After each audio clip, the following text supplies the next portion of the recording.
मामा की सभा में बड़ो स्वागत होएगो, क्योंकि मामा मथुरा के राजा है ना। कन्हैया मन में सोच रहे हाँ चलो तो पहले तुम्हारो स्वागत होएगो कि डंडा पड़ेगो। कन्हैया हाँ भैया देख तू हम पे तो वस्त्र न आए हैं, हम बिना वस्त्र के कैसे मामा के महल में घुसेंगे प्रवेश करेंगे। कहने लगे वस्त्र नहीं है? हाँ। बोले चलो तुम्हारे वस्त्रन की व्यवस्था कर दें। और जाकर के धोबी घाट पर पहुंच गए। और जैसे ही धोबी घाट पे पहुंचे कन्हैया, जानते हो मेरे कन्हैया की उम्र 11 वर्ष 55 दिन की है। 11 वर्ष 55 दिन की अवस्था है। कहने लगे मामा राम राम। धोबी ने देखा पीछे मुड़ के कौन है। मामा राम राम। धोबी बोले क्या बात है? मामा हमारे इन बाल गोपालों को थोड़ा सा वस्त्र दे दो, कल हम यज्ञ देख करके तुम्हारे वस्त्र वापस कर देंगे। धोबी बोलो शर्म ना आ रही है? तुम वस्त्र पहनकर मामा की सभा में जा रहे हो, जो महाराज कंस काम करने वाले हैं वो हम अभी कर देंगे। क्योंकि वो उन्हीं का धोबी था, वो समझता था क्यों बुलाया है इनको। अरे मामा तुम वस्त्र नहीं दोगे? जा रहे हो कि नहीं जा रहे हो यहां से? अरे ग्वारिया गवार तुम क्या जानते हो रेशमी चमकीले वस्त्रों को पहनना। भगवान ने कभी ब्रजमंडल में रहे तब तक वस्त्रों को धारण नहीं किया प्यारे। जानते हो क्यों? क्योंकि उनके जो ग्वाल वाल थे, मित्र सखा, वो सब गरीब थे, तो सब नग्न रहते थे। और भगवान कृष्ण हमेशा काली कमली डाल के रहते थे। और मैया यशोदा जब ज्यादा प्रार्थना करती लाला कपड़ा पहन ले, देख भैया कुछ वस्त्र पहन ले, तो कन्हैया कह लेते मैया हम वस्त्र ना पहने। क्यों? अब तू जा बता मैया, तू बार बार कहे कि पन्ना पहन ले, ये बता घर की गैया पहने का, हमारी गैया पहने का?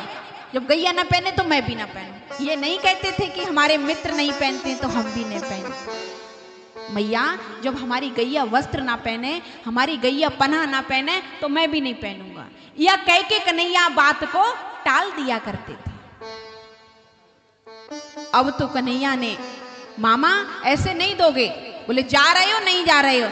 जा करके मेरे गोविंद ने तुरंत धोबी के गाल पर एक गुलचा दिया कि धोबी की गोविंदाए नमो नमः।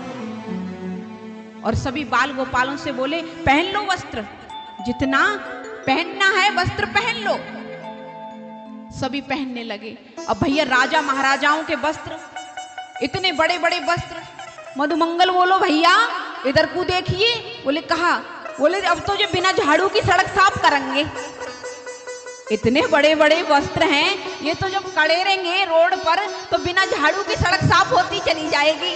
कन्हैया बोले तुम कहा चाहो? भैया थोड़े फिटिंग के तो होना चाहिए। तुरंत जाकर के दर्जी के पास वस्त्रों को सिलवाया और सुदामा माली के पास जाकर माला पहनी। और माला पहनकर जैसे ही मामा के महल में प्रवेश करने वाले थे, तब तक सैरेंद्री यानी कुब्जा जा रही थी महाराज कंस के चंदन लगाने। महाराज के चंदन लगाने जा रही कुब्जा से कहा अरे देवी जरा हमारे भी चंदन लगा दो। जब देवी शब्द सुना तो कुब्जा एकदम स्तब्ध रह गई, क्योंकि कुब्जा से कभी कोई सूदे मुंह बात नहीं करता था। क्यों नहीं करता था? क्योंकि वो कुरूप थी, कुरूप थी, इसलिए कुब्जा को कोई बात नहीं करता था। लेकिन जहां देवी कह दिया हो तो एकदम आश्चर्य में पड़ गई, आज कौन आ गया है। तुरंत चंदन का कटोरा लेकर के भगवान के सभी मित्र मंडली के चंदन लगा दिया और भगवान के चंदन लगा दिया। भगवान ने देखा जिसको संसार ठुकरा देता है, जिसको संसार कुरूप बनाता है, मैं उसको रूपवान कर देता हूँ। तुरंत मेरे गोविंद ने अंगूठे को पैर से लगाकर और जैसे ही कुब्जा की ठोड़ी में एक झटका मारा कि परम सुंदरी बन गई। जब परम सुंदरी हो गई कुब्जा तो समझ गई कि आज भगवान आ गए हैं। कंस के महल में जैसे ही प्रवेश किया गोविंद ने, और तुरंत जाते ही जाते कुविल या पीड़ नाम के हाथी का वध कर दिया। जब कुबील या पीड़ नाम के हाथी का वध कर दिया तो सैनिकों ने जाकर के कंस महाराज को बताया, महाराज हाँ, कुबील या पीड़ नाम के हाथी का वध कर दिया कृष्ण ने हाँ, और सुनो महाराज, जो धनुष था ना, उस धनुष को भी तोड़ दिया। अब कंस घबराने लगा, क्योंकि जब कंस ने तपस्या की तो उस तपस्या में भोले बाबा ने वो कंस के लिए धनुष दिया था और कहा महाराज से, कंस तुम्हारे लिए कोई मार नहीं सकता, लेकिन याद रखना इस धनुष को जो तोड़ देगा तो वो तुमको छोड़ेगा नहीं। जिसने इस धनुष को तोड़ दिया वो तुमको छोड़ने वाला नहीं है। महाराज समझ गए कि अब मेरी मृत्यु निकट आ गई। अब तो घबरा रहे हैं, सबको सैनिकों को आदेश कर रहे हैं, जाओ उन बच्चों को दरवाजे पे ही रोक लो, अंदर मत आने दो। लेकिन जैसे ही एकदम गोविंद ने मामा की सभा में प्रवेश किया, चाणूर मुष्टक जल्दी जाओ, रोको रोको। लेकिन कृष्ण और बलराम देख रहे हैं। सभी सभा टकटकी लगाकर दोनों बेटाओं को देख रही है। माँ देवकी, वसुदेव भी बैठे हुए हैं कि आज मेरा छोटा सा कन्हैया जो तुरंत जन्म लिया और गोकुल चला गया, आज इतना बड़ा हो गया। 11 वर्ष 56 दिन के मेरे गोविंद हो गए हैं। देखा मामा ऊंची सी गद्दी पर सिंहासन पर बैठे हैं। तुरंत अपने मामा के एकदम केस पकड़ लिए और केस पकड़कर तुरंत सिंहासन से नीचे डाल दिया। जब नीचे डाल दिया तो गोविंद से कहने लगे कंस, अरे ए कन्हैया, ए बालक, तुझे शर्म नहीं आ रही है? बड़ों के साथ इस तरह व्यवहार किया जाता है? तुझे पता है मेरे केसों में कितना दर्द हो रहा है?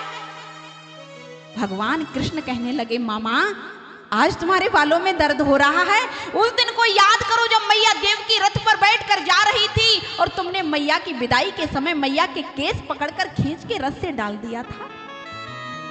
मामा जिसके नाय गई पैर विवाई, शोका जाने पीर पर आई। आज पता चला तुम्हें दर्द होता है, उस दिन नहीं पता चला कि दर्द होता है कि नहीं। अब तो कृष्ण ने एकदम तुरंत मामा के वक्ष स्थल पर बैठ गए। जब वक्ष स्थल पर बैठ गए तो भगवान कहने लगे, मामा अरे जरा आंखें खोलो, आंखें खोलो।